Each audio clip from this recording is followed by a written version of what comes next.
Bonjour à tous, je m'appelle Liliane Nascimento et je suis directrice risque entreprise et internationale chez Servir. Nous vous remercions déjà d'être parmi nous aujourd'hui pour ce webinaire sous les valeurs d'assurance, quelles sont donc les bonnes pratiques à mettre en place, qui est organisé par les équipes de Servir. Nous avons avec nous de Servir Élodie Coignet, qui est la responsable service d'indemnisation, Samia Mohamed, qui est chargée de clientèle à l'international. Et ce webinaire a été également organisé par Christelle Doyen, responsable des chargés de clientèle sur le national, qui ne peut pas être parmi nous aujourd'hui, et Christophe Hausmann, qui est sous la partie commerciale. Donc, nous avons également le grand plaisir d'avoir avec nous des invités. Donc, je commence pour présenter Tania Krisch, responsable technique de souscription dommages chez Amine, Valérie Perrin de Mesa, directrice commerciale de chez Colomé, Céline Debauve, directrice de clientèle chez Colomé, Bettina François, responsable achat chez Axon Cable, et Noël Soulaine, acheteuse responsable produit chez Axon. Donc, nous avons prévu 30 minutes de débat. Après, à la fin, nous allons reprendre toutes vos questions. Vous pouvez poser toutes vos questions dans le chat.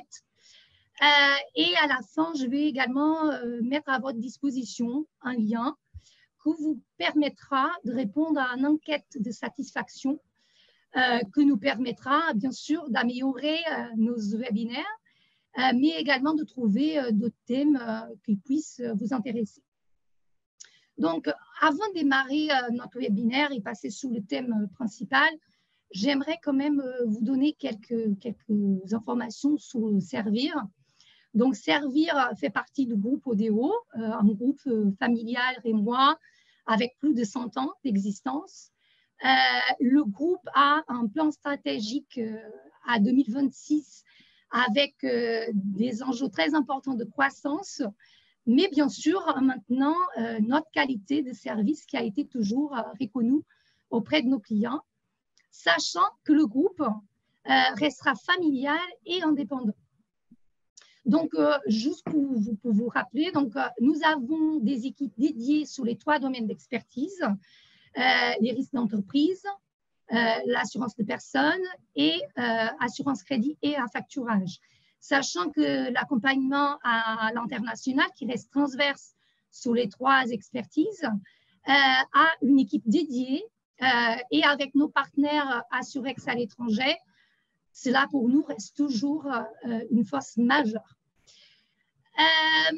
Donc, en tant que courtier en assurance, nous avons la conscience de l'importance d'une estimation préalable, que ce soit au niveau de placement, que ce soit au niveau, quand on a par exemple un sinistre. Et c'est pour cela que nous conseillons à plusieurs entre nos clients de les réaliser. Mais finalement, c'est quoi une estimation préalable? Donc, je vais passer la parole à Valérie et Céline, qui sont les... Est-ce que vous pourriez nous en parler, Valérie et Céline, s'il vous plaît? Alors, l'expertise préalable, c'est vraiment une mission qui va se passer de 2 façons, au bureau et sur le terrain, puisqu'on va déterminer un périmètre à estimer. Et l'expertise préalable a vraiment pour objet d'identifier et de valoriser les biens existants dans un contexte d'assurance, bâtiments et matériels, en valeur à neuf et en valeur vétusté déduite. Elle va donc permettre de déterminer les capitaux à garantir dans le contrat dommage aux biens. Elle peut aussi porter sur des biens spécifiques à l'entreprise, comme des moules, des gabarits, des outillages, des fondations spécifiques, et tout ça, bien sûr, en cadrant avec le contrat d'assurance dommage qui est en place dans l'entreprise. Elle peut être complétée aussi par une analyse des enjeux de perte d'exploitation, soit quelque chose de simple, un site, un taux de marge brute assurable, une période d'indemnisation préconisée, soit de façon plus stratégique pour des groupes, avec une étude sur mesure qui va prendre en compte des scénarios, des interactions entre les différents sites. Notre société est certifiée par le bureau Veritas Expert d'assurés. Nous avons plus de 100 ans d'existence comme le cabinet Servir. Nous sommes aussi une société familiale et donc nos expertises font vraiment foi auprès des compagnies d'assurance. Ces travaux doivent être revus environ tous les 5 ans, mais cela va dépendre aussi, bien sûr, des mouvements au sein d'une entreprise et de la volonté du groupe de mener des mises à jour ou de mettre en place des procédures de pérennisation. Très bien, merci Valérie. Tania, nos clients nous questionnent régulièrement sur l'intérêt de faire réaliser une estimation préalable. Souvent, ils ne savent pas quelles sont les valeurs à déclarer. Pouvez-vous nous éclairer sur ce point? Absolument. Il y a deux phases à analyser. Hein. C'est évidemment au moment de la souscription. Donc, les capitaux à déclarer, évidemment, c'est l'engagement de l'assureur en cas de sinistre maximum possible qui peut arriver, c'est de calculer le bon engagement et pour l'assuré de payer la prime qui correspond en face. Donc, de ne pas se retrouver soit en sous-assurance et donc malheureusement après, sur le sinistre, cela peut avoir un impact ou évidemment surpayer parce qu'on a surévalué les capitaux. C'est pour ça que ces expertises préalables sont très intéressantes et importantes. Ce sont de vrais professionnels qui chiffrent les bâtiments, le matériel mobilier. Comme il a été indiqué par Valérie, ça peut également vous aider à calculer la marge brute parce que sur la perte d'exploitation, j'ai pu le vivre, ça peut poser des problèmes. C'est qu'on appelle ça marge brute d'exploitation. C'est également un poste comptable dans les comptes de résultats. Ça n'a rien à voir. Il peut y avoir une variation de 25 à 30% entre les deux. Donc, c'est pour ça que c'est très important aussi et voir aussi avec votre courtier, parce qu'ils en ont l'habitude également, de bien chiffrer ce poste-là et d'y prendre garde. Et aussi, la mission sur un sinistre potentiel qui va avoir un impact sur cette perte d'exploitation, parce que la perte d'exploitation, c'est peut-être celle qu'on arrive le moins bien à valoriser, en général, au moment du sinistre, et de se dire aussi quelle période, parce qu'il peut y avoir une fermeture administrative, un arrêté de péril, il y a un incendie, là, il y a une décision, un arrêté de péril, donc ça reprolonge. Donc, c'est important de pouvoir discuter de tous ces points, et vous avez vraiment à la souscription, à mon sens, tous les personnes compétentes pour permettre de mettre en place le bon contrat. Déjà aussi l'assureur, évidemment, quand le risque est maîtrisé, il est plus enclin à prendre le risque, évidemment, et ça permet de sécuriser toutes les parties sur toute la chaîne de décision, donc à la souscription pour les primes et évidemment au moment du sinistre pour être indemnisé au plus juste, évidemment, et de permettre à l'assuré de se retrouver en état avant le sinistre financièrement. Voilà. Si je peux me permettre, je vais juste rebooter sur la partie capitaux qui sont déclarés, bien sûr, dans les contrats d'assurance. Et c'est vrai, je rejoins Tania. Souvent, malheureusement, les entreprises sont bien sûr responsables des capitaux qu'elles déclarent, donc c'est un engagement de leur part. Et de plus, elles font parfois des déclarations qui sont sur des valeurs brutes comptables, réindexées parfois, non réindexées souvent, ou des valeurs nettes. Alors là, c'est complètement incohérent, mais ça existe. Ça arrive aussi, voilà. effectivement. Et dans le travail de l'évaluation, et quand on va déterminer ces capitaux, en fin de compte, l'important, c'est d'analyser et de comprendre comment l'entreprise fait remonter ses capitaux, sur quelle base, pour pouvoir lui proposer des solutions adaptées et répondre, bien sûr, aux exigences des assureurs et des courtiers. C'est là, je me permets, Valérie, mais c'est là que souvent le courtier se rend compte qu'il faut recommander une estimation préalable. Tout à fait. Parce que souvent, le client se base sur les valeurs comptables et c'est notre rôle en tant que courtier aussi d'alerter. Exactement.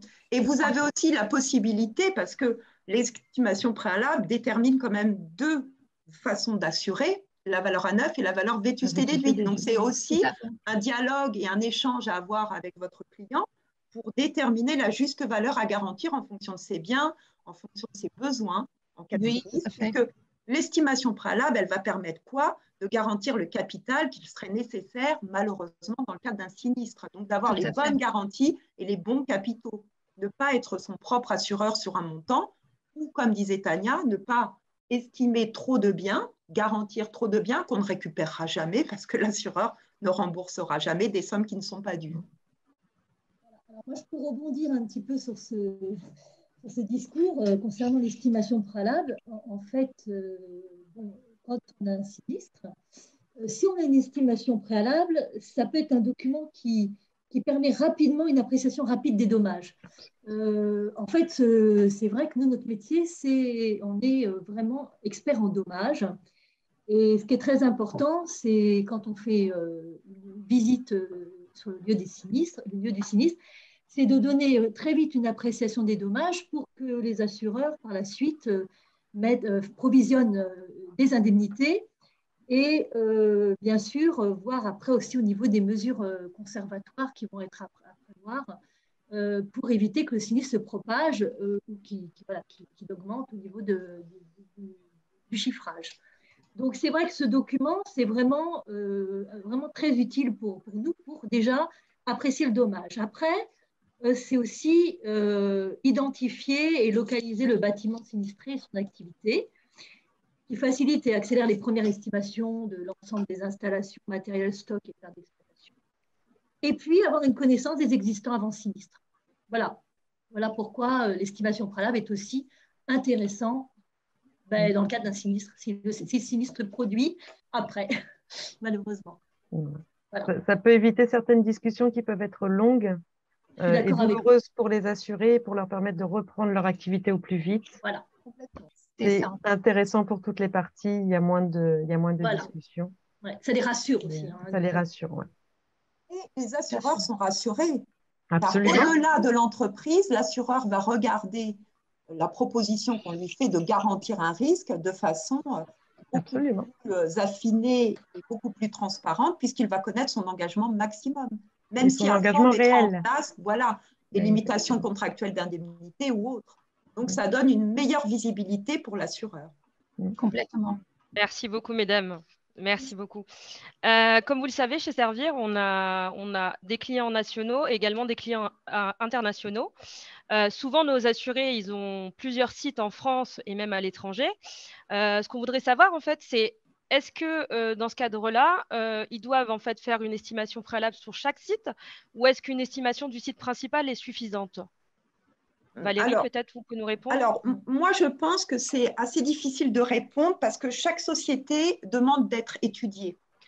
En fin de compte, il va falloir déjà comprendre comment, bien sûr, la remontée des capitaux est faite au groupe, la redondance des activités et des biens. Une fois qu'on a fait cette analyse, on va pouvoir proposer, en fin de compte, une stratégie de travail à l'entreprise. Soit on s'aperçoit que le besoin est complet, et alors on peut déterminer avec elle des procédures d'expertise sur plusieurs années, avec des mises à jour sur l'année N+1, N+2 des capitaux précédemment estimés, et sur une période de 3, 5, 10 ans en fonction des besoins de l'entreprise. On va s'apercevoir qu'un échantillonnage est possible, et là on va dire, on va évaluer, j'en sais rien, 20 sites représentatifs de 500 sites, et après on va déterminer des ratios de capitaux, et ça va permettre de faire une extrapolation sur l'ensemble des risques, alors avec bien sûr des réserves, parce que ce n'est pas une vraie estimation préalable de l'ensemble des capitaux, mais on explique tout ça dans un document que l'on remet à l'entreprise pour qu'elle puisse bien sûr le donner aux assureurs et à son courtier. Soit on va s'apercevoir que le sinistre majeur est représenté sur quelques risques, et là, ça va être un focus sur ces risques. Donc, c'est vraiment une étude. On étudie avec le client, on étudie avec le courtier, parce que le courtier est très important dans ce cadre-là, et il faut vraiment l'associer dans son choix. Et voilà, c'est du cas par cas. Tania, peut-être une idée? Non, mais exactement. Alors, j'attire aussi votre attention, vous le savez également, que la déclaration des capitaux est extrêmement importante pour l'assiette de prime, d'une part. Et l'assiette de prime, malheureusement, il peut y avoir une règle proportionnelle qui est appliquée si on ne déclare pas suffisamment les capitaux. Voilà, donc ça peut poser aussi question d'un point de vue de prime. C'est pour ça qu'il faut vraiment être très consciencieux là-dessus. Et même si on prend du temps, il y a des discussions, et quand il y a du multisite, effectivement, ça peut être long, ça peut être douloureux, ça peut être compliqué, mais c'est très important pour ce niveau-là, puisque il peut y avoir quand même une règle proportionnelle de prime. Autant la règle proportionnelle sur les capitaux, ça, elle peut être abrogée, parce que ça, fait. on a le droit de l'abroger. Donc, on peut avoir une déclaration globale et tout rentre dedans. Et donc, s'il y a un sinistre et qu'il y a un souci, bah, il n'y aura pas de règle proportionnelle d'appliquer. En revanche, sur la prime, c'est différent. Donc, c'est pour ça que c'est vraiment une attention particulière qu'il faut porter. Et je pense qu'on n'en a pas souvent conscience de cette règle proportionnelle qui s'applique d'une part sur la prime et d'autre part sur les capitaux. Après, il y a ça. Donc, ça, déjà, c'est sur la prime. Après, sur la limite contractuelle d'indemnité, comme on l'appelle, que vous voyez tous, hein, c'est le montant qui est généralement gros, gras, police 12, police 32 sur votre police. Ça va être l'engagement maximum de l'assureur par événement. Donc, ça aussi, il faut le calibrer correctement. Donc, c'est tous les dommages directs. Donc, vos bâtiments, marchandises, matériel mobilier, perte d'exploitation, les frais et pertes également. Vous connaissez, c'est un poste à part entière également. Toutes les carences également, vos carences de fournisseurs, parce que s'il y a un fournisseur qui brûle, bah, c'est réintégré également. Donc, c'est vraiment la somme de tout ça, la limite contractuelle d'indemnité, pour être sûr qu'au moment du sinistre maximum possible, et c'est pour ça que c'est intéressant aussi d'étendre les missions des expertises préalables à cette étude-là, pour savoir qu'est-ce qui se passe si mon site principal tombe. Quel va être l'impact en interdépendance aussi? Parce que l'interdépendance, c'est très important aussi. Si vous avez votre site principal, ça peut impacter tout le reste du groupe. Un site de production, aucune autre boutique ne va pouvoir être approvisionnée. Ben, ça va scléroser tout le groupe. C'est vraiment très, très important de raisonner là-dessus. Alors, ça paraît compliqué, ça paraît lourd parce que voilà, les assureurs, vous nous connaissez, on pose beaucoup de questions. Mais c'est aussi pour sécuriser et pour éviter de mal calibrer. De tomber dans un piège. Il a sa responsabilité professionnelle aussi. Donc, on est obligé de vous apporter le bon conseil et on ne peut vous l'apporter que si on vous pose les questions et si on obtient les réponses. Et de manière tout à fait transparente parce que le but, c'est vraiment de donner les bons capitaux pour donner la bonne indemnisation et qu'on essaie, puisque notre rôle, c'est quand même ça, c'est de remettre l'assuré en condition avant le sinistre, financièrement, pour ne pas qu'il y ait des impacts. Je me permets, Tania, et juste pour ajouter quelque chose, de bien dire que de toute façon, la responsabilité de la communication des capitaux appartient toujours à l'assuré. Tout à fait. Pour se protéger, c'est vraiment c'est un outil bien d'avoir. Voilà, tout à fait. C'est un outil fiable qui est bien sûr à cadrer avec les besoins du courtier parce que j'attire vraiment l'attention là-dessus. Faire une expertise préalable qui va être complètement en rejet d'un contrat d'assurance, ça n'a aucun intérêt. L'idée, c'est de le mettre en phase avec le contrat. Donc, de travailler aussi bien avec le courtier qu'avec la société. Voilà, pour cadre, que ça prenne tout en compte, tous les besoins vraiment de l'assuré par rapport à ses engagements d'assurance. Et derrière, bien sûr, l'assureur, parce que lorsque nous faisons une expertise préalable, en tant qu'expert, nous ne connaissons pas l'impact du coût de la prime, de l'incidence, voilà, sur la durée. Quand on fait une estimation en termes d'exploitation, on va préconiser des durées d'indemnisation et l'impact financier de nos préconisations, nous ne les connaissons pas. Et donc, c'est toujours intéressant d'avoir un retour sur nos travaux par le courtier, par l'assureur aussi, dans le cadre du courtier, pour savoir un petit peu vraiment les besoins et les velléités que représentent ces évaluations et ce qu'elles apportent réellement à une entreprise. Très bien, merci. Merci beaucoup pour toutes ces explications. Pour parler rapidement, pour ne pas trop déborder au niveau du timing, rapidement du côté financier, on sait très bien que la réalisation d'une estimation préalable a un coût, mais est-ce qu'il y a également un avantage à la réaliser pour nos assurés? Est-ce que cela permet de réduire le budget assurance, Tania? Alors, la question un peu délicate. C'est ce qui intéresse tous nos clients. Alors, c'est évidemment de l'expertise préalable, c'est pour fixer le bon niveau de prime avec le bon engagement en face. Maintenant, effectivement, s'il doit y avoir un impact sur la prime, ce sera qu'un impact commercial. Parce qu'on estime, OK, le client a fait l'effort de faire cette expertise préalable, on connaît son risque, mais l'impact ne sera que fondamentalement sur les engagements, c'est que l'assuré paye de la bonne prime au bon niveau de ses engagements. Tout à fait. parce qu'évidemment, on a des calculs actuariels, on a des tarifs. Voilà, donc il faut forcément que la prime reflète. Alors, elle ne reflète absolument pas les engagements, parce que vu le montant des engagements au rapport de la prime, voilà, mais c'est surtout pour avoir le bon niveau. Et s'il doit y avoir un impact tarifaire, c'est une négociation par ailleurs. Soyons très transparents là-dessus. C'est que, OK, ben, on a le bon engagement. On n'y va pas à l'aveugle, donc on sait. Donc, on peut faire une réduction commerciale. Tout Mais à fait. ça n'aura pas forcément pas d'impact sur le tarif technique. Ou alors, c'est juste parce qu'on a le bon engagement et que on a la prime réelle. Ouais, voilà. Tout à fait. Voilà. Ok, très bien, merci beaucoup. Élodie, on n'a pas de son, a priori. On veut entendre ta jolie voix.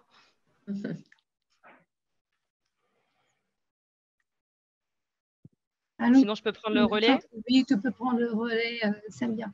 Alors, qui était la partie principale de Élodie, qui est notre responsable d'indemnisation, mais je vais le faire quand même, c'est pas grave. Alors, pour parler de la partie sinistre, en fait, il nous arrive régulièrement de recommander à nos clients de faire appel à un expert assuré. D'autant que notre intercalaire de dommages aux biens prévoit une prise en charge de tels frais.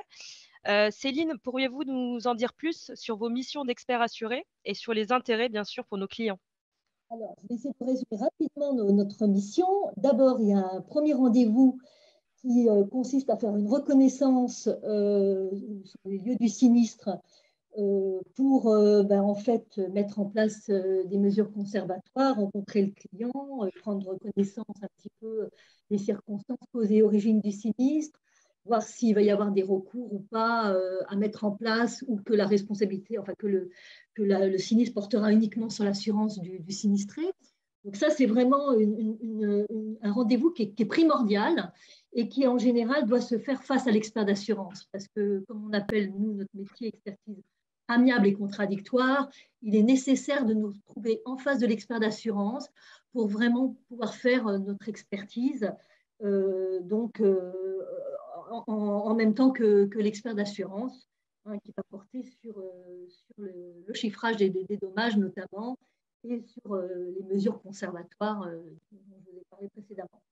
Alors, notre rôle, c'est conseiller le client, donc de lui expliquer ses droits, ses responsabilités, et de faire en sorte de préserver ses intérêts dans un cadre contractuel et légal. L'avantage de l'expert assuré, c'est qu'on va éviter la présence d'un avocat qui n'est pas forcément nécessaire pour certains sinistres. Bien sûr, s'il y a de l'expertise judiciaire, s'il y a une cause par exemple criminelle, là, on aura besoin, bien sûr, de s'appuyer sur un avocat qui va apporter ses connaissances sur le point de vue juridique, qui n'est pas notre cas. Mais si ce n'est pas nécessaire, l'expert d'assuré, comme vous l'avez dit si justement, est pris en charge par l'intercalaire de servir, et donc c'est que de la valeur ajoutée pour le client. Et comme ça lui apporte une véritable tranquillité sur la gestion de son sinistre. Alors, qu'est-ce qu'on va faire après tout ça? On va réaliser un état des pertes, des dommages, appuyé par des devis. Il faut savoir que l'expert d'assurance ne fait pas d'état des pertes. Il constate le sinistre et il demande au client de lui fournir des documents qui vont permettre de chiffrer le sinistre. Donc, nous, on apporte vraiment cette technicité dans le chiffrage des dommages qui est bien détaillé selon bâtiment, matériel, installation, informatique, ou perte d'exploitation. Après, on va faire en sorte d'appliquer toutes les garanties du contrat d'assurance. Alors, ça veut dire qu'on va se pencher d'une part sur les conditions particulières d'assurance et également les conditions générales, qui peuvent être pour nous une source très, très intéressante pour défendre au mieux les intérêts du client face à ce qui est proposé dans les conditions générales, notamment pour les catastrophes naturelles dont on a parlé, qui est un sujet intéressant.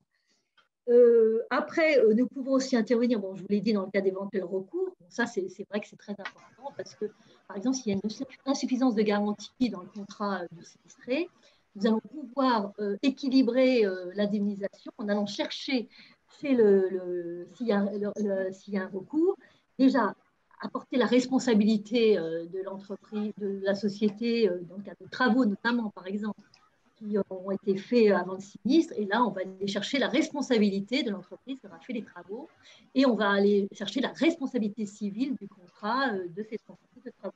Donc, très intéressant pour le client. Il ne faut surtout pas la mettre de côté.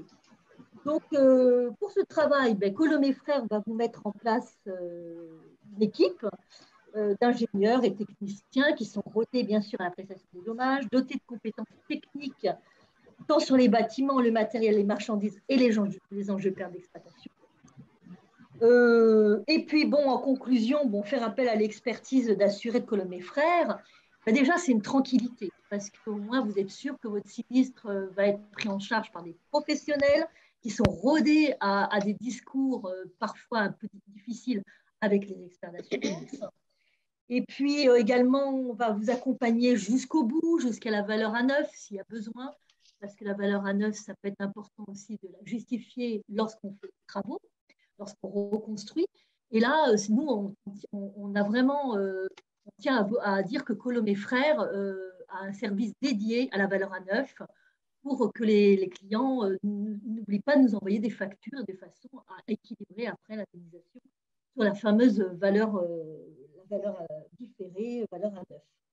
Voilà, et donc, bien sûr, on assure aussi la défense exclusive des intérêts de vos assurés, puisqu'on n'est absolument pas expert d'assurance, nous sommes experts d'assurés. Et donc, notre rôle, c'est d'écouter le client, de voir comment on peut trouver des solutions pour qu'il puisse, alors c'est vrai, souvent c'est de trouver des fournisseurs, le problème des salariés, voilà, il y a beaucoup de sujets qui peuvent arriver. Et là, nous, on est là, bien sûr, pour les accompagner et leur apporter notre expérience. Voilà.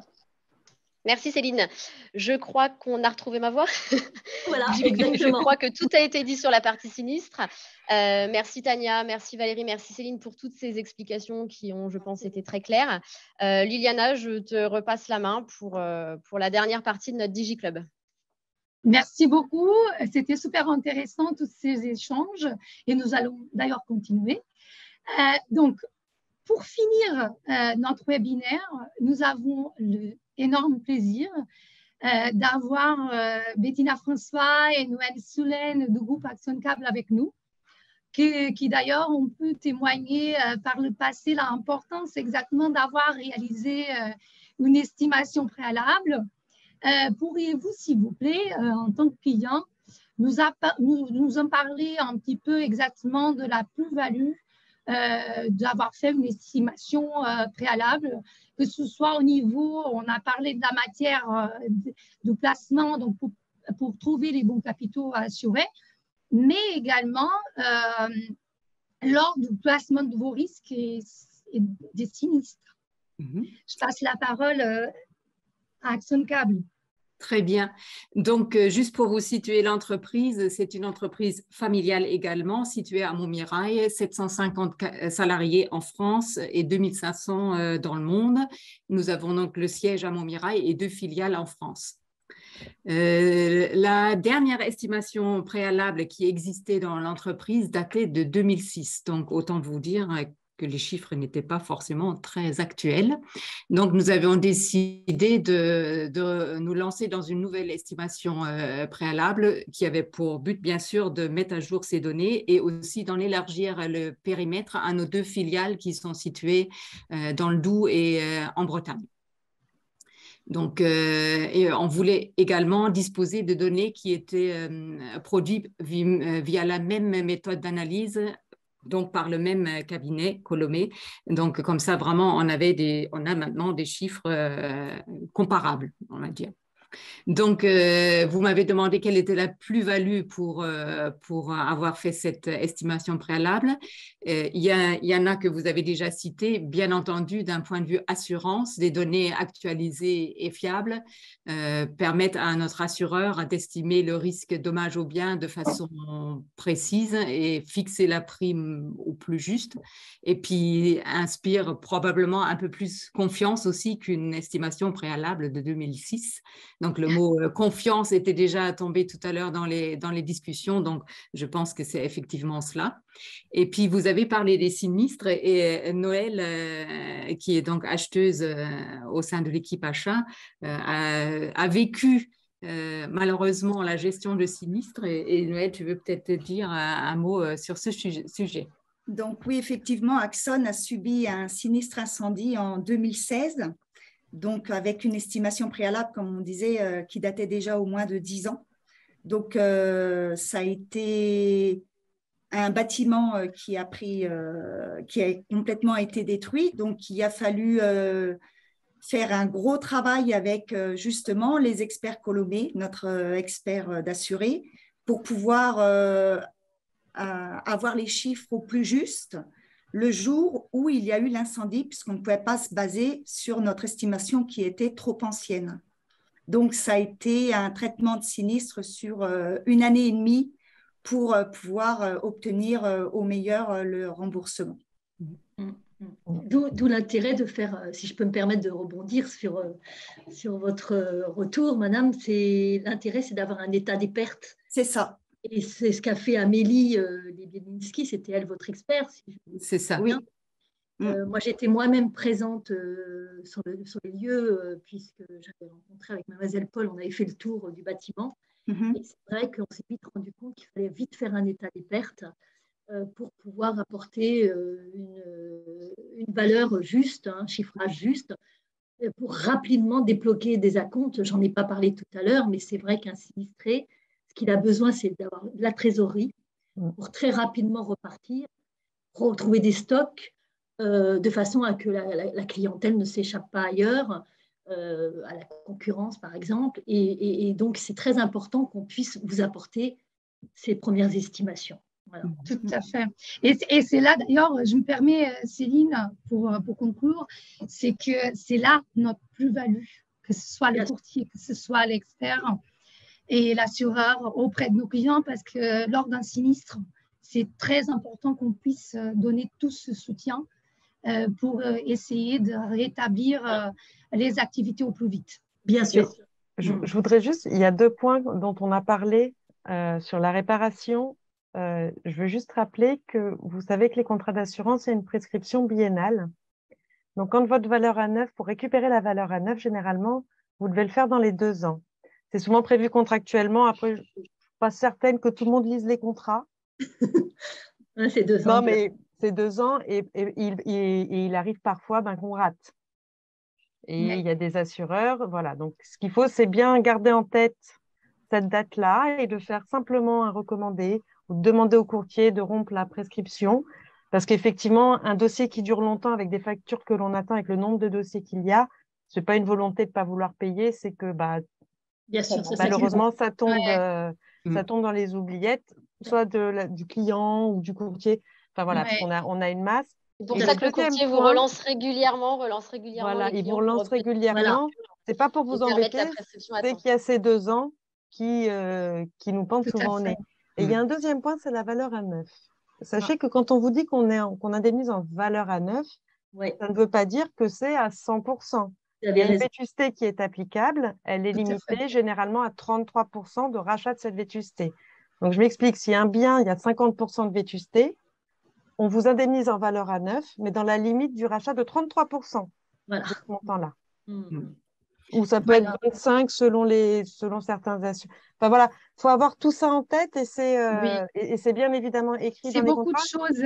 Mais parfois, c'est pas… Non, mais parfois, il y a des assurés qui peuvent être surpris parce que voilà, sur un bien, ils ne comprennent pas ou…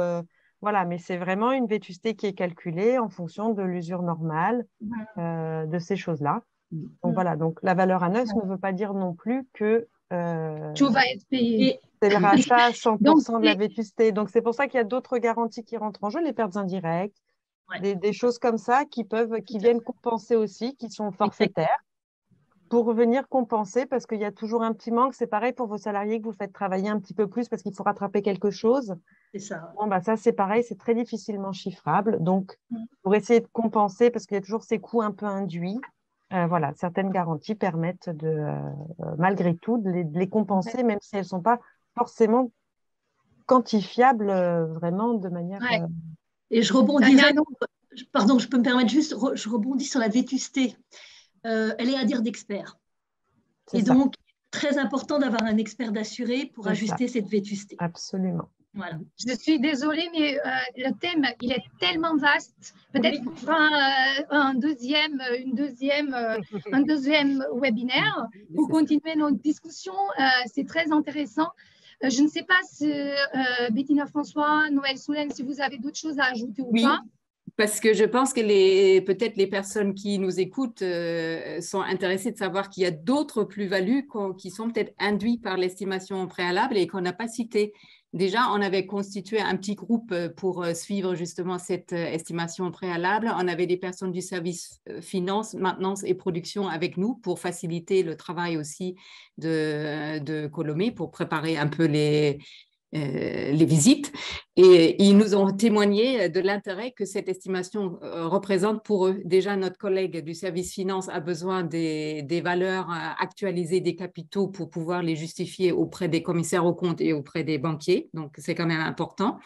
Et ce que nous n'avions pas supposé, que c'est nos collègues de production vont s'en servir pour peut-être éventuellement faire des études sur la gestion des flux de production, de maintenance de leur équipement, parce qu'ils ont maintenant vraiment un état des lieux tout à fait actualisé de tous les équipements, à quel endroit ils se trouvent. Ils vont sensibiliser parfois leur personnel sur la valeur des équipements qu'on a en main tous les jours, un appareil de mesure, un outil de production. Donc, ce sont peut-être un peu des avantages induits qu'un assureur n'a peut-être pas en tête, mais nous, sur le terrain, on le voit.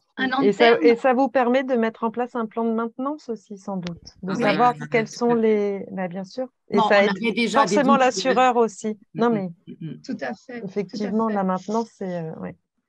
OK. Donc, voilà, la bonne visibilité. C'est bien, on se situe. Merci vraiment, parce que comme vous l'avez vécu et vous avez… comme vous dites, réorganiser un peu en interne, suite à l'estimation préalable, vous avez pu faire des démarches même en interne. Donc, ce n'est pas que pour la partie placement d'assurance. Donc, c'est important de le partager tout à fait avec d'autres clients ou entreprises qu'on puisse avoir entre nous aujourd'hui et qui nous écoutent. Donc, merci beaucoup. Vraiment, merci. Bettina, Noël, pour ce partage, c'est très important. Donc, au début, je vous ai dit que vous pourriez poser toutes vos questions sous le chat. C'est vrai qu'on a dépassé un peu le timing prévu de 30 minutes. Je me permets peut-être de prendre quelques questions. Une pour Colomé, je pense que tout le monde a la même question, mais on n'a pas eu le courage de le poser. Si vous pouvez nous dire à peu près quel serait le coût, je sais que vous allez nous dire ça dépend, mais plus ou moins quel serait le coût d'une estimation préalable? Alors, ça dépend. Voilà. C'est vraiment du cas par cas, c'est vraiment une étude qui est faite sur les enjeux, les besoins, la data qu'on va récupérer chez le client. Je peux en parler avec Axon Cable. Ils ont été vraiment très présents. Ils nous ont beaucoup aidés. Ils nous ont apporté énormément d'éléments, de fichiers. Donc, c'était très, très agréable de travailler ainsi. Donc, tous ces éléments, en fin de compte, toute l'étude préalable qu'on va faire, qui est entièrement gratuite, quand on rencontre une entreprise, on va voir avec elle ses besoins et puis ce qu'elle peut mettre à notre disposition, des plans, des états de surface, des anciennes expertises aussi, puisqu'on peut travailler sur des expertises de concurrents. Hein. Rien n'est interdit dans notre métier. Hein. On peut très bien récupérer certaines données. Donc, tout ça va permettre de déterminer un coût. Alors, il y a un coût qui est lié, bien sûr, au déplacement, donc l'expert sur le terrain, et puis un coût qui est lié à quand on met en place et qu'on élabore l'expertise, donc qui est plus sur nos équipes back-office, l'expert, ses recherches, sa valorisation et puis le rendu du rapport. Alors, souvent, ce que l'on aime aussi, et c'est ce que l'on a fait chez Axon, c'est faire une première réunion de démarrage et puis clôturer la mission par une réunion où on parle un petit peu des résultats. Voilà. Mais Valérie, est-ce que… Oui, j'ai imaginé votre réponse, mais est-ce qu'on pourrait dire, au moins juste pour donner une fourchette, une idée du basique, parce que vous avez plusieurs niveaux de service. Alors, je vais vous donner un coût journalier d'homme, Colomé, c'est 1 000 € jour. Voilà. Donc, Voilà, ça veut dire et rien dire. Parce qu'en 1000 euros, on peut faire peu de choses, comme plusieurs choses. Tout dépend si on travaille sur des mises à jour sur pièces, si on travaille sur des expertises terrain, c'est 1000 euros hors frais, hein, bien sûr. Donc, voilà. Mais ça ne veut pas dire grand-chose. Mais si vous souhaitez, voilà, c'est quelque chose que je peux dire de cette façon-là. D'accord, merci beaucoup. Après, j'ai juste une autre question avant qu'on termine, parce que je trouve, on a parlé de ça, mais pour être plus précis, au niveau de la durée de vie, je pense, on a dit, d'habitude, on considère 5 années, mais après, il faut considérer aussi s'il y a une évolution de l'activité, un rachat, à peu près, qu'est-ce que vous pourrez conseiller aux clients? Alors vraiment, nous, ce qu'on essaie de mettre en place, c'est d'essayer de proposer aux entreprises des procédures de pérennisation. Alors, la durée de vie, elle est recommandée par le CNPP, hein, le Centre national de protection et de prévention de protection, pardon, c'est 5 ans. Mais 5 ans, il peut se passer beaucoup comme rien dans une entreprise, hein. Ça dépend de l'activité, ça dépend de l'évolution technique des matériels et puis surtout de la bonne santé de l'entreprise. Donc, comme vous le disiez si justement, Liliana, si on s'aperçoit qu'au bout de 2-3 ans, même au bout d'une année, les capitaux doivent être mis à jour, on propose des solutions, soit des mises à jour sur pièces, soit on revient dans l'entreprise, on fait un focus sur les changements majeurs. Et puis après, on peut mettre en place des routines par le biais de coefficients, de choses. Donc, c'est vraiment 5 ans, c'est le maximum. Tous les ans, c'est bien parce que ça permet d'avoir des capitaux mis à jour. Donc, en cas de sinistre, d'avoir vraiment la bonne valeur qui va servir de déclaratif et de base d'indemnisation. Et puis, en fonction vraiment de la nature et de l'activité de l'entreprise, mettre en place tous les 2-3 ans un passage d'experts pour vérifier les existants et prendre en compte toutes les modifications, nouvelles entreprises. Alors, bien sûr, s'il y a une nouvelle société acquise, ça, il faut repasser, mais par exemple, construction d'un bâtiment, changement d'une ligne de production ou mise en place de nouveaux outils pour une nouvelle activité au sein de l'entreprise. Voilà. Mais c'est vraiment quelque chose qu'on met en place avec l'entreprise parce que, comme vous le disiez, tout ça a un coût. Donc, on est là aussi pour perdurer et avoir une collaboration longue avec les sociétés, donc voir avec elles ce qui est le plus pertinent possible. D'accord. Écoutez, je vous remercie vraiment de ce partage, de ces échanges. C'était très riche, au moins pour moi. Merci, pour nous tous. Merci à Ameline, merci à Colomé, merci à vous, à notre cher client Axon. Et à vous tous qui ont pu se rejoindre à nous pour cet échange. Merci beaucoup d'avoir partagé ce moment avec nous et à très bientôt. Merci beaucoup. Merci. Juste pour ajouter une petite chose avant de tous vous libérer, il y a un petit sondage au sein du chat. N'hésitez pas à répondre au sondage pour qu'on puisse avoir votre avis sur ce webinaire et s'améliorer à l'avenir. Merci. Merci beaucoup. Merci beaucoup à tous. Au revoir. Merci à tous.